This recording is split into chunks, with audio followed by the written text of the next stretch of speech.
വർഷം 2006. ബെലീസ് എന്ന രാജ്യത്തിലെ ഒരു സാഹസിക യാത്രികൻ പതിവിൽ നിന്നും വ്യത്യസ്തമായി അവിടെ ഒരു ഗുഹ കണ്ടെത്തുകയായിരുന്നു. ആ ഗുഹയുടെ തുടക്കത്തിൽ വലിയ രീതിയിൽ തന്നെ വെള്ളത്തിന്റെ സാന്നിധ്യമുണ്ടായിരുന്നു. അദ്ദേഹം രണ്ടാമതൊന്നും ആലോചിക്കാതെ അതിനുള്ളിലേക്ക് പ്രവേശിച്ചു.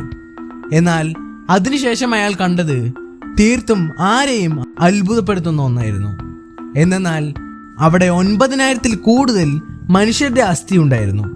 അതിനുശേഷമാണ് ഈ ഗുഹയെക്കുറിച്ച് പുറം ലോകം അറിയുന്നത്. എങ്ങനെയാണ് ഇവിടെ ഇത്രമാത്രം അസ്ഥികൾ വന്നുപെട്ടത്?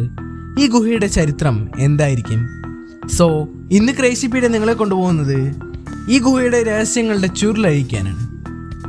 നമുക്ക് ഒട്ടും വൈകിക്കാതെ തന്നെ വീഡിയോയിലോട്ട് കിടക്കാം.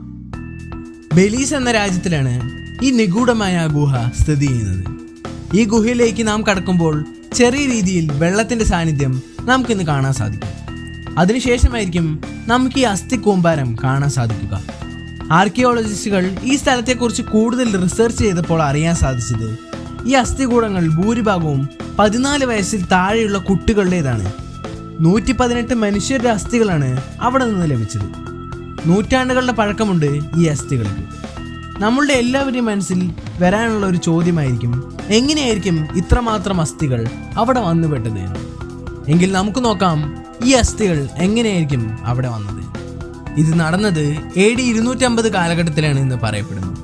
ബെലീസ് എന്നത് പൊതുവെ മായൻ സംസ്കാരത്തിന് പേരുകേട്ട രാജ്യമാണ്. നമുക്കവിടെ ഒരുപാട് മായൻ ദൈവങ്ങളെ ആരാധിക്കുന്ന അമ്പലങ്ങൾ കാണാൻ സാധിക്കും. കൂടാതെ അന്ന് കാലത്ത് വളരെയധികം വരൾച്ചയും മറ്റും വന്നിരുന്ന സമയത്ത് അവിടുത്തെ ആളുകളുടെ ഇടയിൽ ഒരു മിത്ത് നിലനിന്നിരുന്നു. എന്നാൽ പ്രായം തികയാത്ത കുട്ടികളെ ബലി നൽകുന്നതിലൂടെ മഴ വരുമെന്നും ഇതിലൂടെ നാടിന്റെ വരൾച്ചയെ പൂർണ്ണമായും മാറ്റാൻ സാധിക്കുമെന്നുമായിരുന്നു. അന്ധവിശ്വാസം ആളുകളെ ഭരിച്ചിരുന്ന കാലമായതിനാൽ തന്നെ ആളുകൾ നവജാത ശിശുക്കളെയും എന്തിനെ ചിലർ സ്വന്തം മക്കളെ പോലും ബലി നൽകിയിരുന്നു. പണ്ട് ഈ ഗുഹയുടെ ഉള്ളിൽ ഒരു അരുവി ഉണ്ടായിരുന്നുവെന്ന് പുരാവസ്തു ഗവേഷകർ പറയുന്നു. ഈ അരുവിൽ വെച്ചാണ് കുട്ടികളെ ബലി നൽകിയിരുന്നത്. കൂടുതലും പെൺകുട്ടികളെ ബലിയർപ്പിച്ചിരുന്നത്. കൂടാതെ ആ നരബലിക്കിരയായ ആ വ്യക്തികളെ ആളുകൾ ആരാധിക്കാറും വരെ ഉണ്ടായിരുന്നു. ഇതിനെക്കുറിച്ചുള്ള നിങ്ങളുടെ അഭിപ്രായം എന്താണ്? താഴെ കമൻറ്റ് ബോക്സിൽ കമൻറ്റ് ചെയ്യൂ.